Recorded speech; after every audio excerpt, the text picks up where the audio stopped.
Welcome back to another blog of Kathbirali. আজকে বেশ একটা শীতের দুপুর না, এখন বিকেল হয়ে গেছে। পার্থ একটুখানি রেস্ট নিচ্ছিল, তারপর আমরা ভাবলাম একটু ছাদে যাই, এই যে কমলা লেবু হাতে নিয়ে। এই ব্যাপারটা আমার এত ভালো লাগে, তাই আমরা বলছিলাম কলকাতা ব্যাঙ্গালোরের এই সময়টা কি কি করা যায়। তাই করতে করতে প্ল্যান হয়ে গেল, চলো আমরা এখন একটুখানি ওই আমাদের গার্ডেন ব্যাগ টাইপের এনেছিলাম মিশোর থেকে, মাটি ভরানো নেই, মাটি ভরলে একটু বেশ অনেক কিছু লাগানো যাবে। তো ভাবছে চলো এখনই মাটি ভরিয়ে আনি, আর একটা টব আছে ওখান থেকে একটা ইনডোর প্ল্যান্ট কিনে আনি। আসলে শীতকালে খাওয়ার পরে দুপুরে ছাদে আসার ব্যাপারটা অনেক ছোটবেলা থেকেই চলে আসে। আগে ছাদে বসে মাদুর পেতে টেস্ট পেপার সলভ করতাম শীতের ছুটিতে।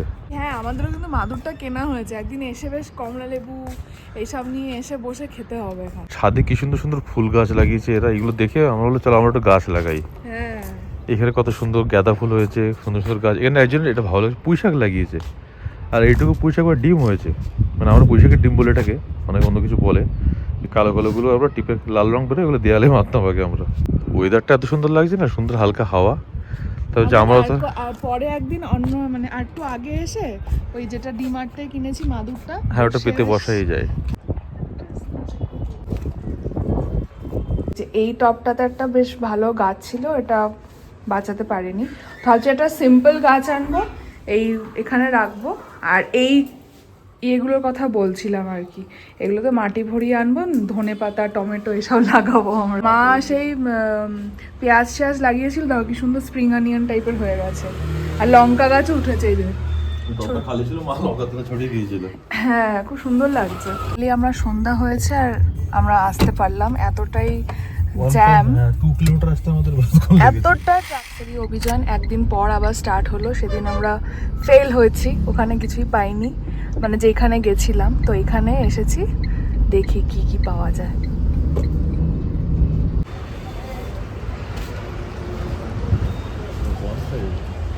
হ্যাঁ ভালো লাগে না গাছগুলো, না এইখানেই ভালো লাগে, বাড়িতে গেলে কেমন সব হয়ে যায়।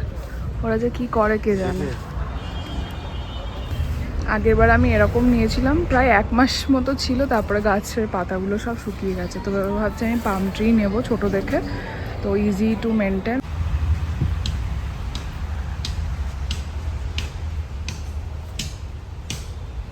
বাড়িতে এসে এই যে পালং শাকের ডাল আর ওখানে পটল আলু ভাজা করেছি, আর ভাতও হয়ে গেছে। আর মোটামুটি রান্নাঘর আমার সব ক্লিন, খেয়ে দিয়ে তারপরে আবার একসাথে মানে একবারে বসবো। আর এখানে গাছের আপডেট হচ্ছে, এইটা তো মাটিটা এনেছে ওইখানে বস্তায় ভরার জন্য, ওগুলো ওর প্ল্যান হচ্ছে যে কিছু পালং শাক এসব লাগাবে। আর এটা আমি কিনেছি পাম ট্রি, এটা হচ্ছে এইরকম ডাইনিং স্পেসে লাগাবো, এখানে একটা কার্পেট দেবো এখানে। তো এই হচ্ছে আমাদের আজকে গাছ কেনার আপডেট। অনেক দিন ধরে যাবো করে হয়নি, তো আজকে ফাইনালি হয়েছে। এখন মা করেছে এটা থাক, কিছুদিন উঠুক, লঙ্কা গাছগুলো একটু বড় বড় হলে তারপরে উঠিয়ে নেবো। বিকেলবেলা একটু বেশ টকটক ঝাল খেতে ইচ্ছা করছিল, কিন্তু আমাদের বাড়িতে কাসুন্দিটা নেই। কাসুন্দি হলে বেশ পেয়ারা মাখাটা ভালো লাগতো। তো লঙ্কা একটু চাট মশলা লেবু দিয়ে খেয়েছি। আর এখানে হচ্ছে পার্থ,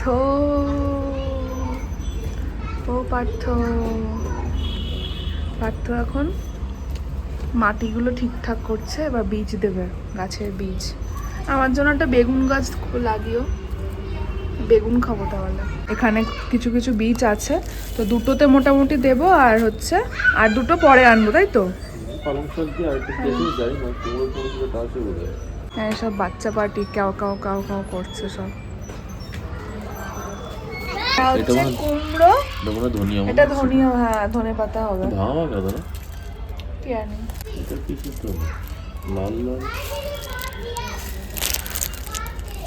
এইটা কিসের, লঙ্কা না টমেটো, লঙ্কা দিয়ে টমেটো। এটা কিসের গো? বুঝতে পারছি না, লাল এটা টমেটো বা লঙ্কা দিতে হবে। এটা লঙ্কাই হবে। এটা ধনিয়া।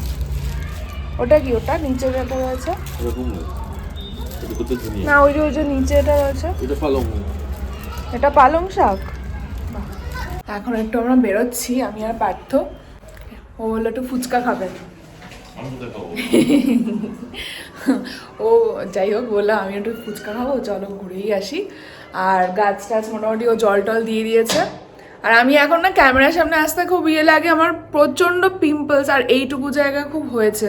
আমি জানি না কেন আর কিসের জন্য, বাট এগুলো দেখতে পাচ্ছ ভীষণ পিম্পলস হয়ে গেছে আমার মুখে। তো একদম পিম্পলসগুলো যাচ্ছে আর মার্ক হয়ে যাচ্ছে। তো আমি কিছু কিছু নাইকা থেকে আনিয়েছি, ওগুলো এসে দেখাবো। সব ChatGPT থেকে আমি মানে বলে নিয়েছি আমার ড্রাই স্কিন, এই ওই সেই পিগমেন্টেশন প্রবলেম। তো ওইভাবে আমাকে সাজেস্ট করেছে ChatGPT, আর সেই হিসাবে আমি প্রোডাক্ট নিয়েছি। পার্থ চা খেতে এসেছে। হ্যাঁ, এটা আমরা খেতাম, মা আর আমি এটাই খেয়েছিলাম। চিকেন সামোসা, পারামপুরি, একটু নেতানো রয়েছে। আমরা এটাও খেয়েছিলাম রিয়া আর আমি। আর এখানে নতুন খুলেছে, বেশ ভালো। পারামপুরি নিয়েছে আর কি বড়া নিয়েছে। হ্যাঁ, গরমে ভালো লাগে। হ্যাঁ, এখানে দেখেছো ওই কেরালা স্টাইলে কিন্তু চাটা করে, আগে লিকার দেয় তারপরে দুধ দেয়। হ্যাঁ, এদের মালায়ালাম অ্যাকসেন্ট পুরো মনে হয় বাংলা, বোঝা যায় না কিন্তু মনে হয় কি বাংলা কথা বলছে নাকি। হ্যাঁ, মালায়ালাম আর বেঙ্গলি মনে হয় কি অনেকটা সেম সেম। এই জায়গাটা বেশ ভালো করেছে, অনেক কিছু আছে এখানে। একটা বাঙালি রেস্টুরেন্টও আছে, বঙ্গ আহার।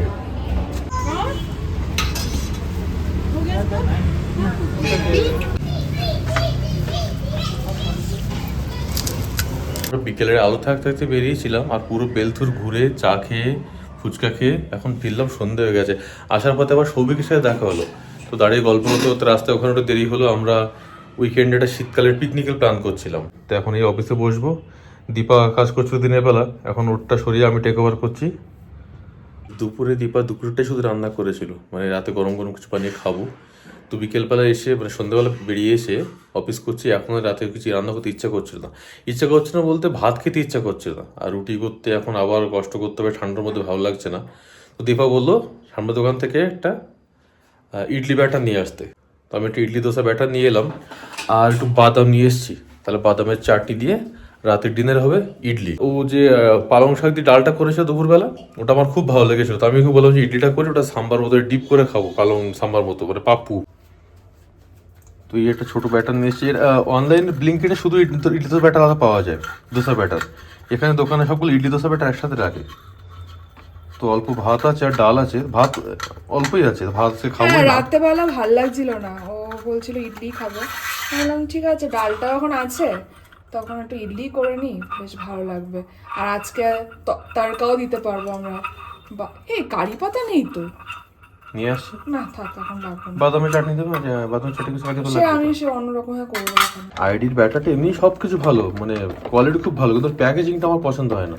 মানে একবার খোলার পরে লাগানো যায় না সহজে। অনেকবার এই এখান থেকে ঢেলে একটা এয়ার টাইট করে তারপরে ফ্রিজে রাখা, সেটা আলাদা করে রাখতে, কিন্তু প্যাকেজটা একটু ভালো করতে পারে। কেন অনেকটা ভ্যালিডিটি থাকে, 1 সপ্তাহের মতো ওগুলো না এক্সপায়ারি থাকে। এই যে ইডলি রেডি হয়ে গেছে, বেশ ফ্লাফি হয়েছে আর ভালো হয়েছে।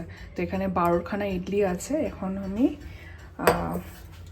চাটনিটা করব। একটা টমেটো ছিল, টমেটোটাকে একটু পুড়িয়ে নেব, পুড়িয়ে তারপরে বাদাম লঙ্কা এটা মিক্স করবো, দেন তড়কা দেবো।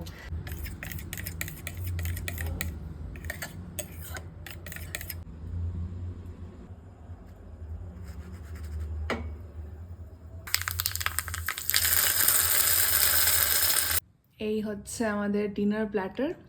ইডলি সব নেওয়া হয়ে গেছে, এখনও 4টে রয়েছে। এখানে ডাল আর চাটনি, দারুণ হচ্ছে। এই যে হ্যাঁ, দারুণ হয় চাটনিটা। হ্যাঁ, একটু বেশ ঝাল ঝাল, আর টমেটো ফ্লেভারটা বেশিটা বোঝা যাচ্ছে না, কিন্তু বেশ ভাল লাগছে। ঘি দিয়েছি উপরে ইডলি আমি। হ্যাঁ, আজকে আমাদের হঠাৎ করে রাত্রিবেলা এরকম করে সাউথ ইন্ডিয়ান খাওয়া হচ্ছে, বেশ ভালো লাগছে। তো আমি যেগুলো বলছিলাম না, মুখে খুব পিম্পলস উঠছে, পিগমেন্টেশন হয়ে যাচ্ছে, তো ওটার জন্য আমি ChatGPT-কে বলে এইটা পেলাম ডার্মাকো থেকে, ceramide plus HA intense face moisturiser. এটা একটু ড্রাই স্কিনের জন্য। তো এই একটা আনিয়েছিলাম। আর সিরাম যেটা বলেছিল যে নায়াসিনামাইড, যেটা কি না এই যে পিগমেন্টেশনের জন্য, এটা মুখে যে এগুলো মানে পিম্পলস হওয়ার পর যেই দাগটা হয়ে যায় না, তো ওটার জন্য এটা। তো এই দুটোই আনিয়েছিলাম, কারণ আগে আমি না এটা ইউজ করছিলাম, এই ফেস শপের থেকে এটা ইউজ করছিলাম। বাট এটা না মানে উইন্টারের জন্য অ্যাপ্রোপ্রিয়েট না, কারণ এটা সামারের জন্য ভালো, খুব লাইট ওয়েট একটা ময়শ্চারাইজার। আমি এটা আনালাম। প্লামের বডি অয়েল ভ্যানিলা ভাইবস। এটা খুব সুন্দর একটা গন্ধ, মানে স্নান করার পরে এই বডি অয়েলটা মাখলে মানে দারুণ লাগছিল। এটাও না আমার মনে হচ্ছে যে এটা মিনিমালিস্টে ছিল রেটিনল, এটা খুব অয়েলি আর খুব ভারী, মানে এটার জন্য হয়তো পিম্পলগুলো ব্রেকআউট হচ্ছিল। তো এটা আমি এখন স্টপ করে এটাই করব ভাবছি, এই নায়াসিনামাইডটা করবো এই অর্ডিনারির থেকে। অ্যাজ আ ফ্রি গিফট দিয়েছে এটা ভ্যানিলার ছোট্ট একটা পুচকে ইয়ে। আর এইটা আমি দিয়েছিলাম, এইটা দিয়েছি হচ্ছে অ্যাজ আ ময়শ্চারাইজার ভ্যানিলা ক্যারামেলো। এটা আমার শেষ হয়ে গেছে, তো ভাবলাম এবার এটা তো ইউজ করেছি, খুব ভালো। বডি মার্শমেলো মেল্ট, এই গন্ধটা না খুব সুইট, খুব সুইট, তো এটাও একটা ভালো। তো এই হচ্ছে আমার ইয়ে। তো যাদের যদি এরকম একটুখানি ড্রাই স্কিন আর মুখে পিম্পলস হচ্ছে তো এগুলো ট্রাই করতে পারো। আর আমি 2 দিন ধরে ট্রাই করছি, বেশ মোটামুটি ভালোই লাগছে। পিল যেগুলো মুখ থেকে একটু সাদা সাদা ড্রাই হয়ে গেছিলো, এটা একটু কমেছে, তো আরও হাত ইউজ করলে আরও কমবে।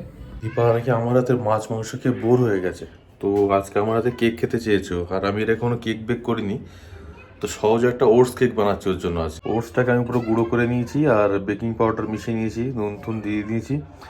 ডিমটাকে আমি ফ্যাটিয়ে নিয়েছি ভ্যানিলা এসেন্স দিয়ে। মানে কেক বানাতে সবাই পারে, আমি জাস্ট বলছি প্রথমবার করছি তো এক্সাইটেড বেশি। তো ছোটো সাইজ দিয়ে শুরু করবো, যেহেতু এটা কখনো করিনি আমি।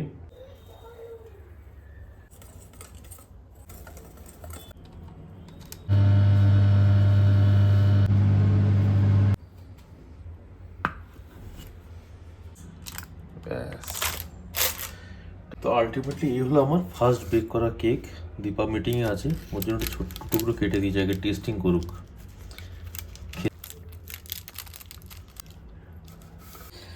এই কেকটা দারুণ হয়েছে, মানে আমি এতটা এক্সপেক্ট করিনি এতটা ভালো হবে। আর আমরা এর জন্য ও শেয়ারও করেনি রেসিপি যে কীরকম হবে না হবে, কারণ ও ফার্স্ট টাইম করছিল। ওটস আর জ্যাগরি দিয়ে যে এত ভালো কেক হতে পারে এমন আমার 2 দিনেই শেষ হয়ে গেছে। খুব ময়েস্ট আর খুব ভালো লাগছে।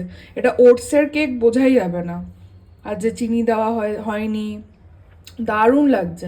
আমরা এই ওটস কেক খেয়েই ঘুমিয়ে পড়বো, পেট ভরে যায় পেটতেই। এটার সাথে কফি হলে ভালো লাগবে না, মজা করছি। একটু ডিনার করবো, গরম ভাত, ডাল আছে, ডিম অমলেট পেঁয়াজ লঙ্কা দিয়ে।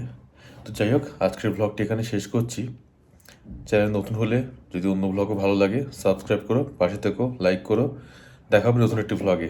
টাটা।